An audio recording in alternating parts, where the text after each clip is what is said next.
Bonjour à tous et à toutes et bienvenue sur la chaîne Reflet Lune, j'espère que vous allez bien, merci pour votre présence aujourd'hui. On se retrouve pour le tirage prédictif de la semaine du 25 novembre au 1er décembre pour le signe du Bélier, Soleil, Ascendant ou Lune en Bélier.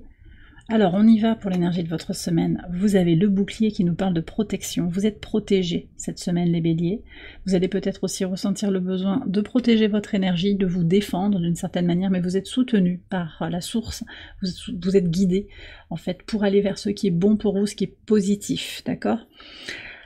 Alors, on a une nouvelle lune qui se réalise au trigone de votre signe en Sagittaire.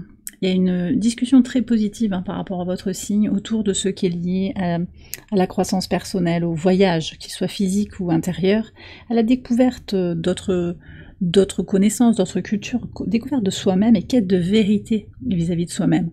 On est aussi dans une phase de réflexion et d'évaluation, de réévaluation de notre place dans le monde, de ce qui nous rend épanouis, de ce qu'on a envie d'exprimer au monde, de ce qu'on a envie de faire avancer avec Jupiter rétrograde en Gémeaux, d'accord ? Alors on va voir ce que vous dit le tarot.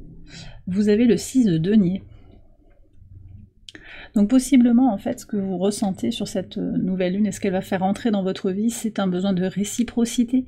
D'abord de vous redonner ce qu'on ne vous a pas donné, ou ce qu'on ne vous donne pas, de ce que vous n'obtenez pas de l'extérieur, mais aussi d'attirer à vous des situations, des relations, où on est dans un plus grand équilibre en fait entre l'énergie du donner et du recevoir.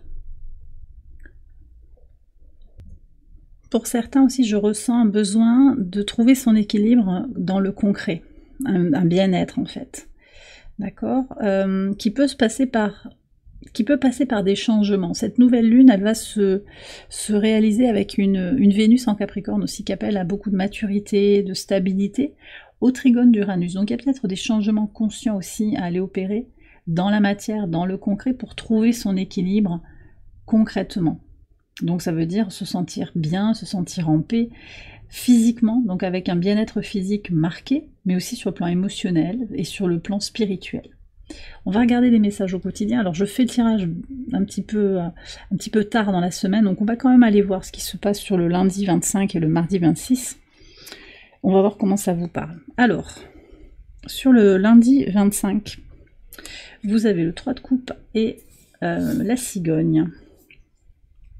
Donc on voit que vous démarrez cette semaine sur de la joie, du positif, peut-être une célébration, peut-être un pot, un moment partagé avec des proches, des amis, des gens avec qui vous êtes liés positivement, dans une énergie qui vous soutient vraiment et qui vous permet d'avancer, d'évoluer, de croître aussi, de faire grandir quelque chose, tant sur le plan personnel que sur le plan matériel, par rapport à la famille, par rapport à un sentiment peut-être d'appartenance. Sur le mardi 26, ok, 10 de denier et les souris. Alors on voit qu'il y a des tracas ici sur cette journée, peut-être un peu d'anxiété. On a un Mercure rétrograde en Sagittaire, donc ça va être le moment peut-être de prendre du recul justement sur des communications, des échanges qui sont fructueux ou pas, des personnes plus ou moins toxiques ou avec qui vous sentez que vous perdez de l'énergie. Il y a une prise de recul, je pense, par rapport à ces connexions qui sont plus ou moins positives pour vous et ce besoin de vous protéger de façon douce mais constante. Sur le mercredi 27, le 2 de denier et les oiseaux, d'accord. Alors sur cette journée, ce qui ressort, c'est peut-être que, c'est que vous pourriez vous retrouver au contact de personnes qui discutent, donc on a beaucoup de discussions, d'échanges, il peut y avoir quelque chose qui n'est pas simple à gérer, des personnes avec qui vous devez être, mais avec qui vous n'avez pas forcément envie d'être, et vous allez jongler dans cette situation. Ça peut être des personnes aussi qui ont envie de vous emporter dans un élan de médisance, de jugement, et vous n'avez pas envie de ça, vous avez envie de vous libérer de quelque chose. Il y aura peut-être aussi une négociation sur ce mercredi qui ressort, une négociation pour tirer son épingle du jeu par rapport à une situation matérielle, une situation financière peut-être assez concrète pour moi. Sur le jeudi 28, qu'est-ce qu'on a ? Alors, en pivot de semaine, vous avez l'as de bâton et l'étoile. Vous êtes guidé à vous connecter à votre inspiration, à votre envie, votre volonté. de faire ce qui est important pour vous. La lune est en Scorpion, elle aide à vous éclairer en fait sur ce qui se joue en vous, en écho par rapport à la saison du Scorpion qui vient de se terminer. Cette lune en Scorpion, elle vient au T-carré de Pluton et de Mars, qui sont très bien positionnés par rapport à votre signe, puisque votre signe est positionné au sextile au trigone du signe du Lion, et donc au trigone de Mars, et au sextile de Pluton. Alors, l'opposition Pluton-Mars, parce qu'en fait c'est ça aussi, hein, quand la Lune est au T-carré de Pluton et de Mars, c'est qu'il y a une opposition Pluton-Mars. Cette opposition, elle vient tester votre détermination à avancer. Et moi je crois qu'effectivement, vous allez recevoir des signes tout au long de la semaine sur cette idée que vous êtes sur le bon chemin. D'accord ? Que vous êtes protégé, que vous êtes guidé, et que, oui effectivement, l'univers aussi vous met au test par rapport à votre détermination. Donc il peut y avoir des défis, mais vous allez aussi reconnaître que ces défis vous permettent simplement de confirmer votre détermination, votre volonté, votre envie, à l'image de ce 7 de bâton qui jaillit comme ça du ciel, cette percée en fait, pour avancer, pour évoluer vers ce que vous désirez, vers à mon sens, c'est cet équilibre, ce besoin d'harmonie. Sur le vendredi 29, vous avez encore l'étoile et l'encre. Alors ce qui ressort sur ce vendredi, c'est vraiment de la sérénité, de l'ancrage encore, une confiance en fait, beaucoup de tranquillité. Hein. Ouais, beaucoup de tranquillité, cette notion de synchronicité, d'être guidé, de vous connecter peut-être à votre intuition, de savoir que vous êtes sur le bon chemin. La Lune est encore en Scorpion sur cette journée, au trigone de Saturne, donc vous allez peut-être effectivement recevoir des signaux, d'accord ? Donc quelque chose de très nuancé, quelque chose peut-être de spirituel, une intuition qui arrive, mais il y a aussi une vision, je pense, concrète, une compréhension concrète, une sagesse spirituelle qui se manifeste pour vous, cette idée de faire grandir votre temple intérieur. C'est votre ancrage aussi. Plus vous êtes ancré, plus vous êtes aligné avec votre vérité intérieure, et plus l'univers vous envoie des signes pour vous dire oui, tu es sur le bon chemin. Et oui, tu es protégé sur ton parcours. Allez, sur le week-end, samedi 30, le 7 de denier et l'homme.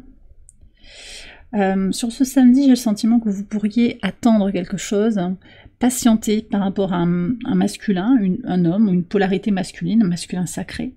Vous attendez. Vous savez que quelque chose est en train de grandir et volontairement, vous protégez votre énergie en n'ayant pas trop d'attente. Vous patientez, c'est pas attendre. Parce que, vous voyez, cet homme qui regarde un peu sa plante en train de grandir, il sait que ça va pousser, il sait qu'il va y avoir des fruits, il y a une forme de foi finalement, de confiance. Et je pense que vous avez une confiance active en ce qui est en train de se jouer entre vous et ce masculin, cet homme, mais aussi en votre capacité d'action, parce que ça peut être vous, cette polarité masculine, cette capacité d'action, d'agir concrètement et consciemment dans la matière. Et sur le dimanche et la nouvelle lune, Reine de coupe et le trèfle, la chance. Vous avez la chance qui est avec vous parce que vous vous priorisez, parce que vous protégez votre bien-être, votre amour propre. Vous vous redonnez ce que je vous disais avec le 6 de denier, vous vous redonnez ce qu'on ne vous a pas donné. Et en faisant cela, vous générez un équilibre. C'est intéressant, on a le 6 de carreau, qui est le 6 de denier dans certaines interprétations de la cartomancie traditionnelle. Intéressant. Donc on a bien cette confirmation aussi que vous êtes protégé, ça fait partie du parcours de trouver cet équilibre. Donc si vous vous sentez un petit peu en disharmonie actuellement, ne doutez pas. Ce qui va être fondamental pour vous, c'est de vous aimer inconditionnellement, de faire ce voyage de découverte intérieure, de poursuivre votre chemin de croissance personnelle, de poser des intentions, peut-être aussi par rapport à cette nouvelle lune, en lien avec vos aspirations profondes. Alors, on va terminer le tirage avec 2 messages, j'en ai 2 qui ont sauté de l'oracle ad infinitum. J'avance à mon rythme. Très beau message, j'avance à mon rythme. C'est ce que je vous ai dit, le parcours il est guidé, vous recevez des signaux au fur et à mesure, et vous avez le chakra sacré. Mes passions et mes désirs créatifs sont dignes d'être poursuivis. Ne perdez pas de vue votre inspiration, votre désir, mais reconnaissez aussi que c'est important de faire les choses à votre rythme, dans un tempo qui est le vôtre, Ça, c'est l'amour inconditionnel que vous allez vous porter. Il n'y a pas de compétition, il n'y a pas besoin d'être pressé d'arriver à une étape particulière de votre vie. Et bien voilà les béliers, j'ai terminé votre tirage, j'espère qu'il vous a éclairé. Si c'est le cas, je vous invite à liker la vidéo et à vous abonner si vous ne l'avez pas encore fait. Vous pouvez également aller voir les autres vidéos de cette série pour votre ascendant ou pour votre lune. Je vous souhaite une excellente semaine, je vous embrasse bien fort et je vous dis à très bientôt pour les prochaines vidéos. Bye bye.